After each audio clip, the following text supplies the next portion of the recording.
Assalamualaikum warahmatullahi wabarakatuh. Alhamdulillah nahmaduhu wa nasta'inuhu wa nastaghfiruh wa na'udzu billahi min shururi anfusina wa min sayyiati a'malina. Man yahdihillahu fala mudilla lahu wa man yudlil fala hadiya lahu. Asyhadu an la ilaha illallah wahdahu la syarika lahu wa asyhadu anna Muhammadan 'abduhu wa rasuluh.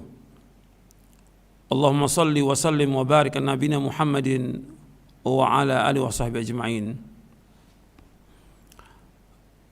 Kepada kaum muslimin yang mudah-mudahan dirahmati oleh Allah Ta'ala, ada beberapa pertanyaan yang masuk yang berkaitan dengan masalah sholat. Yang pertama berkaitan dengan sholat berjamaah di masjid. Sebagian tidak sholat berjamaah ya karena takut. Yang kedua yaitu berkaitan dengan saf renggang. Yang ketiga tentang masalah pakai masker ketika sholat. Saya jawab dengan pertolongan Allah Ta'ala berkaitan dengan takut. Seorang beriman itu dia tidak boleh takut, dia harus berani. Dan Nabi SAW berlindung kepada Allah dari sifat pengecut, sifat penakut. Bahkan kalau kita lihat hadis Nabi yang berkaitan dengan sholat, justru Nabi menyuruh kita ingat mati di saat sholat, ingat mati. Gitu. Ini dia tidak ke masjid karena takut kena wabah. Kalau orang beriman nggak takut, nggak takut. Allah pasti akan lindungi orang-orang beriman. Itu yakin. Kan kita berusaha dengan maksimal, cuci tangan, wudu dengan bersih, masjidnya kita bersihkan segala macam. Mestinya orang beriman nggak takut, orang beriman. Dan antum ingat lagi penjelasan para ulama terdahulu, ketika ada wabah mereka ke masjid. Dan Allah akan melindungi orang-orang yang ke masjid dari wabah. Seperti perkataan Imam Asy-Sya'bi yang diriwayatkan oleh Imam Al-Baihaqi dalam kitabnya Syu'abul Iman. Kata Imam Asy-Sya'bi rahimahullah, mereka para sahabat dan tabi'in, idza faruqu min syai', apabila mereka terkena musibah, takut atau ada bencana atau al-masjid, mereka datang ke masjid.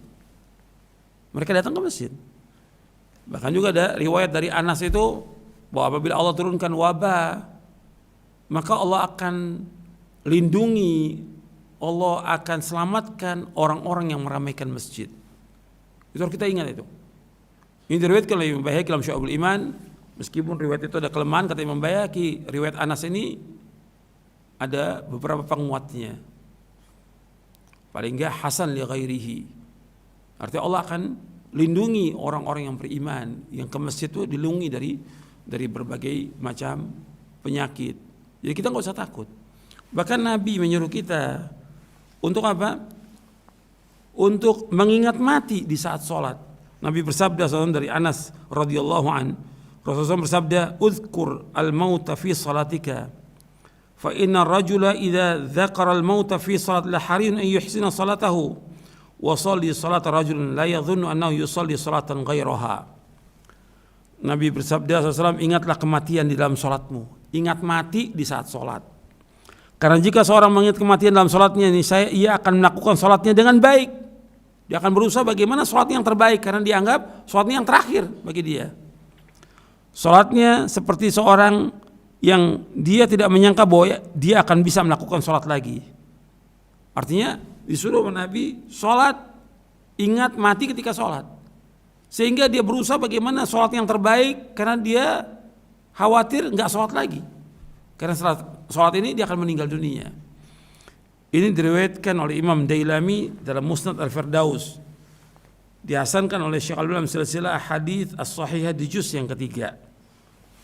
Ini yang pertama. Jadi mestinya justru kita harus ingat apa? Ingat mati di saat sholat. Bukan takut mati, justru ingat mati. Dan dalam hadits yang umum yang sahih yang diriwayatkan Imam Ahmad Tirmidzi, Nabi bersabda, "Aktsiru dzikra hadzimil ladzat al-maut." Dalam kalian memperbanyak ingat pemotong kelezatan, yaitu mati. Nabi suruh mengingat kematian, bukan takut mati. Orang beriman enggak takut mati. Orang beriman tidak takut mati. Apalagi sholat yang Allah perintahkan.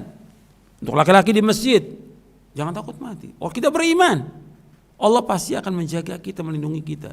Dan itu perkataan para ulama banyak menjelaskan tentang itu. Yang kedua, berkaitan dengan saf renggang. Dalam Islam nggak ada saf renggang. Hadis Nabi banyak, ada beberapa hadis yang menyuruh kita sholat itu safnya harus rapat, nggak boleh renggang saf itu, nggak boleh. Kalau renggang, yang masuk di situ setan.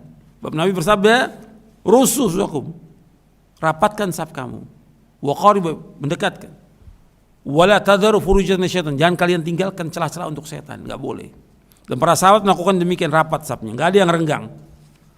Kemudian yang ketiga, tentang masalah pakai masker dalam sholat. Ini juga tidak boleh. Kita sedang menghadap Allah. Kita ini sholat menghadap Allah Rabbul Alamin. Sholat ini menghadap Allah Rabbul Alamin.